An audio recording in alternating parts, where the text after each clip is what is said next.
Sonhos em Tempo de Guerra, 2010, é um relato autobiográfico que refaz a infância de NGG Vation na vila de Limuru, no Quênia, durante os anos 1950, pouco antes da insurgência Mau Mau.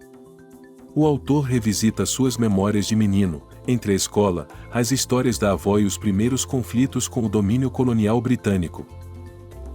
Desde cedo, NGG percebe a tensão entre a tradição Kikuyu e as escolas missionárias.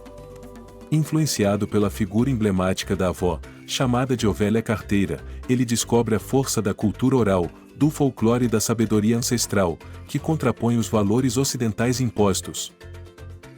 Quando o movimento Mau Mau cresce e o sistema colonial se intensifica, o jovem entra em crise de identidade e vai abandonando os estudos por insegurança e medo dos choques entre colonos e rebeldes.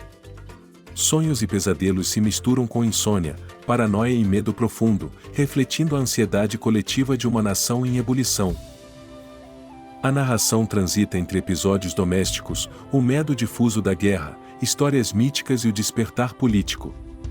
O livro é ao mesmo tempo evocação poética e denúncia histórica, uma criação de memória que mistura inocência infantil, trauma e amadurecimento político. Sonhos em Tempo de Guerra é uma obra íntima, poderosa e reveladora, mostrando como o colonialismo invade o cotidiano e perturba os sonhos, sobretudo os sonhos das crianças. É uma meditação sobre memória, decolonização interior e o custo psicológico do conflito. Para concluir, estas são as 5 principais características do livro Os Sonhos em Tempo de Guerra de NGG Vation.